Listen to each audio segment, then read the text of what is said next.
பார்த்தீங்கன்னா சூப்பரான banana pan cake இது எப்படி செஞ்சுன்னு பார்க்கணும்ல. ஸோ வாங்க வீடியோக்குள்ள போகலாம். அதுக்கு முன்னாடி என்னோட சேனல் நீங்கள் சப்ஸ்கிரைப் பண்ணி வச்சுக்க மோர் வீடியோஸ் பார்க்கலாம். ஹாய் ஃப்ரெண்ட்ஸ், வணக்கம். நமஸ்தே. நீங்களும் எப்படி இருக்கீங்க? நல்லா இருக்கீங்க, சந்தோஷமாக இருக்கீங்கன்னு நினைக்கிறேன். நம்பர் நல்லதே நினைப்போம், நல்லதே நடக்கும். இன்றைக்கி என்னடா பண்ணலான்னு பார்க்குறீங்களா? நான் இன்றைக்கி பனானா பேன் கேக் பண்ணலான்னு ஒரு ஐடியா. ஸோ அதுக்கு என்னென்ன பொருள் தேவைன்னு பார்க்கணும்ல. ஸோ வாங்க நான் 1 கப் மைதா எடுத்திருக்கேன், ஒரு முட்டை, ஒரு வெனிலா எசன்ஸு, ஒரு பனானாவை நான் அரைச்சி வச்சுருக்கேன். ஆல்ரெடி நான் பனானாவை அரைச்சி வச்சுருந்த கப்பில் வந்து நான் வந்து மிக்ஸி ஜாரில் வந்து ஒரு மைதா போட்டுக்கிறேன். இது கூட ஒரு முட்டையும் நான் சேர்த்து உடச்சி ஊற்றிக்கிறேன். அப்புறம் பார்த்திங்கன்னா 1 ஸ்பூன் அளவுக்கு வந்து 1 டீஸ்பூன் அளவுக்கு வந்து நான் வந்து வெனிலா எசன்ஸ் சேர்த்துருக்கேன். அப்புறம் வந்து ஒரு 6 ஸ்பூன் அளவுக்கு வந்து நாட்டு சர்க்கரை நான் சேர்த்துக்க போகிறேன். அப்புறம் வந்து இந்த பனானாவை அரைச்சி விட்டுருக்கதை பாதி வந்து இது கூட நான் சேர்த்துக்க போகிறேன். ஒரு பனானா நீங்கள் கட் பண்ணி வச்சுருந்தீங்கன்னா, ஒரு பெரிய பனானாவாக இருந்துச்சுன்னா, மீன்ஸ் வாழைப்பழத்தை நீங்கள் உங்களுக்கு என்ன வாழைப்பழம் இருக்கோ அதை நீங்கள் சேர்த்துக்கோங்க. இப்போ நான் ஒரு 6 ஸ்பூன் அளவுக்கு வந்து நாட்டு சர்க்கரை சேர்த்துருக்கேன். நீங்கள் சீனி, வெல்லம் எதுனாலும் நீங்கள் சேர்த்துக்கலாம். நான் வந்து பொடிச்ச வெல்லத்தை தான் நான் சேர்த்துருக்கேன். ஒருவேளை நீங்கள் பாகு எடுத்து சேர்க்கணும் கூட நீங்கள் சேர்த்துக்கலாம். இப்போ இது கூட வந்து நான் வந்து கொஞ்சோண்டி வாழைப்பழத்தையும் சேர்த்துக்கிறேன். இப்போ வந்து இதை நல்லா மிக்ஸி ஜாரில் நான் அரைச்சி எடுத்து வந்துடுவேன். நான் இதில் கொஞ்சோண்டி பால் சேர்த்துக்கிறேன். உங்களுக்கு இது பால் வேணான்னா தண்ணி சேர்த்துக்கோங்க. இதை வந்து நான் ஒரு அரைச்சி எடுத்து வந்துட்டு உங்களுக்கு காட்டுறேன். இப்போ பார்த்திங்கன்னா நான் அரைச்சி எடுத்துட்டு வந்துட்டேன். இந்த மாவோட பதத்துக்குள்ளே தான் இருக்கும். ரொம்பவும் லிக்விடியாக ரொம்பவும் கட்டியிருக்கு. பட் நான் அரைச்சிருக்கிறது வந்து கொஞ்சம் பால் ஊற்றி அரைச்சிக்கிறதுனால ஓரளவுக்கு கொஞ்சம் லைட்டாக ஒரு வாட்டரியாக இருக்கும். பட் உள்ளே நிறைய ஒட்டிக்கிட்டு இருக்குது. ஸோ அது எல்லாத்தையுமே எடுத்து நம்ம வலிச்சு போட்டுட்டு அதுக்கப்புறம் வந்து பார்த்திங்கன்னா இது வந்து ஓரளவுக்கு உங்களுக்கு செமியாக வேணும்னா கொஞ்சோண்டு நீங்கள் தண்ணி இல்லைனா பால் ஏதாவது உங்கள்கிட்ட இருக்குன்னா நீங்கள் வந்து அதை ஆட் பண்ணிக்கோங்க. ஸோ நான் வந்து என்ன செய்ய போகிறேன்னு இப்போ இருக்கிறது எல்லாத்தையும் ஃபுல்லாக ஃபஸ்ட்டு நான் வலிச்சு எடுத்துட்டு அதுக்கப்புறம் தான் நான் வந்து என்ன லைட்டாக வந்து கொஞ்சோண்டி நான் வாட்டர் தான் சேர்க்க போகிறேன். நான் வந்து பால் சேர்க்கல, அது ஆப்ஷனல் தான். உங்களுக்கு என்ன வேணுமோ அதை சேர்த்துக்கலாம். இப்போ பாருங்கள் மாவோட பதம் வந்து இப்போ தான் இருக்குங்க. உங்களுக்கு பார்த்தாலே தெரியும். ரொம்ப அந்த தோசை பதம் சொல்லுவோம் இல்லையா, அந்த பதத்தில் தான் இருக்கும். இப்போ பாருங்கள் இந்த பதத்தில் தான் ரொம்ப லிக்விடாக இருக்காது. ஸோ ரொம்ப ஓரளவுக்கு செமியாக இருக்கிற மாதிரி இருக்கும். இப்போ வந்து இந்த பனானா வாசனை தெரியக்கூடாதுங்கிறதுக்காக நான் வந்து ஏலக்காய் தூள் சேர்க்குறேன். நீங்கள் அதை ஆப்ஷனல் தான். ஒருவேளை உங்களுக்கு ஏலக்காய் தூள் வேண்டாம்னா நீங்கள் ஏலக்காய் தூள் சேர்க்க வேண்டாம், சரியா? இப்போ நான் வந்து அந்த ஃப்ளேவர் பார்த்தீங்கன்னா நான் வந்து ஏலக்காய் நல்லா வந்து தோசை கல்லை வந்து நான் நல்லா எல்லா பக்கமும் ஆயில் இருக்கும் இல்லையா, அது எல்லாத்தையும் நான் தொடச்சி நல்லா ஒன்றா கலந்து நம்ம குழந்தைங்களுக்கு கொடுக்குறது ஒன்று பட்டர் இல்லைன்னா நெய் சேர்த்து நீங்கள் அவங்களுக்கு செஞ்சு கொடுக்கும்போது அந்த டேஸ்ட் ரொம்பவே நல்லாயிருக்கும், சூப்பராக இருக்கும். அதனால் இப்போ பாருங்கள் நான் லேசாக கொஞ்சோண்டி லைட்டாக நெய் சேர்த்துக்கிறேன். இது ஒரு ஆப்ஷனல் தான். ஒருவேளை உங்களுக்கு நெய் வேண்டாம்னா உங்கள்கிட்ட எந்த எண்ணெய் இருக்கோ அந்த எண்ணெய் நீங்கள் யூஸ் பண்ணிக்கோங்க. பட் கொஞ்சம் தான், ரொம்ப இல்லை, லைட்டாக. ஏன்னா நம்ம ஃபஸ்ட்டு சுடும் போது பாருங்கள் நான் நெய் விட்டோடனே பாருங்கள் அதில் நிறைய புகை வர மாதிரி இருக்கும். ஏன்னா கல் வந்து ரொம்ப சூடாக இருக்குது. ஸோ நம்ம வந்து சிம்மில் தான் இதை வந்து நம்ம குக் பண்ணணுங்கனால சிம்மில் ஊற்றி குக் பண்ணுங்கள். அப்படியே நான் வந்து ஒரு தோசை நான் தோசை பதம் ஊற்றுற மாதிரி நான் ஊற்றிட்டேன். பட் என்னன்னா ஒரு சில பசங்க வந்து ரொம்ப மெத்துன்ட்டு தான் சாப்பிட மாட்டாங்க. ஒரு சில பசங்க தோசை மாதிரி கொடுத்தா ஓரளவுக்கு சாப்பிடுவாங்க. ஸோ அதனால் நான் வந்து அந்த 2 பேன் கேக் இந்த மாதிரி நான் பண்ணியிருக்கேன். ஸோ இதுக்கு அடுத்து நான் போடும்போது உங்களுக்கு நான் சொல்கிறேன். இப்போ பாருங்கள் நல்லா ஓரளவுக்கு நல்லா அப்படியே பபுள்ஸ் வர மாதிரி இருக்கும். நான் அடுப்பை சிம்மில் தான் வச்சுருக்கேன் நான். ஸோ அதனால் பாருங்கள் நல்லா பபுள்ஸ்லாம் வரணும். இல்லை அதுக்கு மேலே பார்த்திங்கன்னா அப்படியே பபுள்ஸ்லாம் வரும். ஸோ வந்துச்சுன்னு வச்சுக்கோங்களேன், ஸோ சூப்பராக இருக்கும் நம்ம பேன் கேக்கு. அப்புறம் பார்த்திங்கன்னா அங்கே பபுள்ஸ் வந்துக்கிட்டு இருக்கா, இன்னும் கொஞ்சம் சுற்றி வர வேண்டிய. இப்போ பார்த்திங்கன்னா திருப்பி போட்டாச்சு, எடுத்துகிட்டு வந்துட்டேன். இப்போ சூப்பரான பேன் கேக் நம்ம ரெடி பண்ணிட்டோம். நான் அடுத்த ஒன்றே நான் ஊற்றி உங்களுக்கு காட்டிடுறேன்.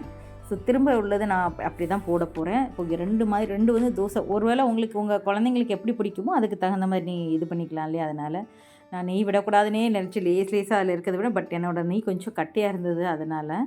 ஸோ இங்கே பாருங்கள், இப்போ அடுத்ததையும் நான் ஊற்றி காமிக்கிறேன் உங்களுக்கு.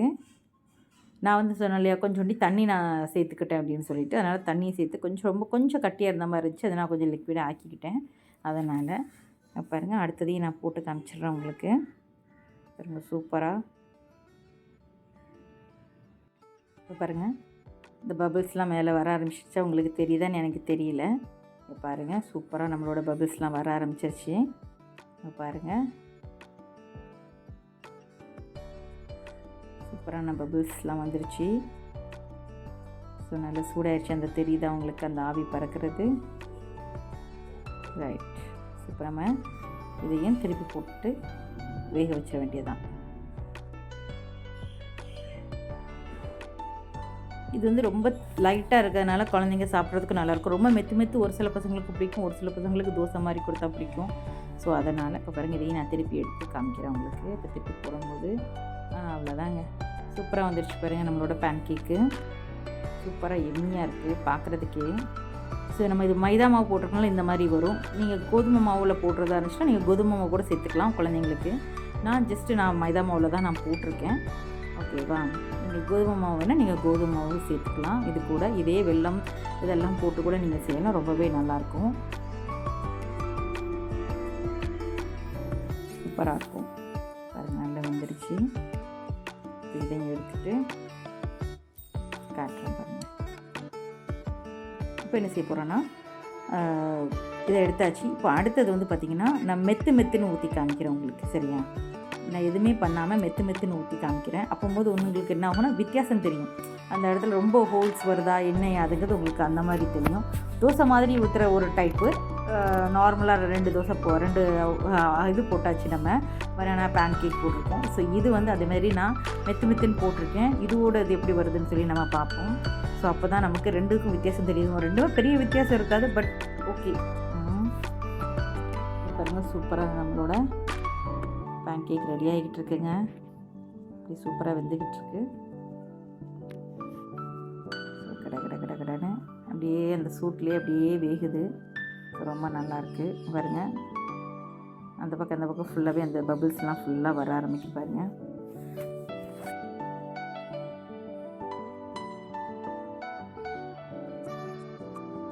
இப்போ எடுத்து உங்களுக்கு மாற்றி காமிக்கிறேன் பாருங்கள்.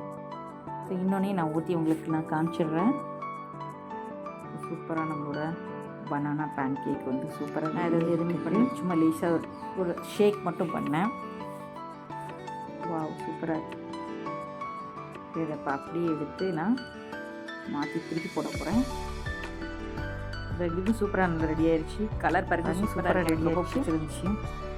சூப்பராக நம்மளோட பேன் கேக் ரெடி ஆகும். சூப்பராக ரெடி ஆகிடுச்சு. ஸோ வாங்க சர்வ் பண்ண ஆரம்பிச்சிடுறேன்.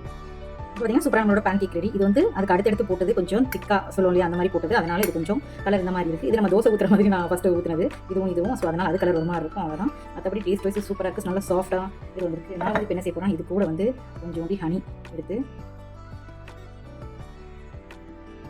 இல்லைனா உங்கள்கிட்ட சாக்லேட் இருக்குன்னா சாக்லேட் நீங்கள் சேர்த்துக்கலாம். இப்போ என்கிட்ட ஹனி இருக்குது, நான் ஹனி மட்டும் சேர்த்துக்கலாம். உங்கள்கிட்ட நீங்கள் சாக்லேட் வச்சு நான் சாப்பிட போகிறேன். நீங்கள் சாக்லேட் வச்சு கூட சாப்பிடலாம். செம்ம டேஸ்டியாக இருக்கும். ஸோ இப்போ கட் பண்ணி உங்களுக்கு காட்டுறேங்க பாருங்கள்.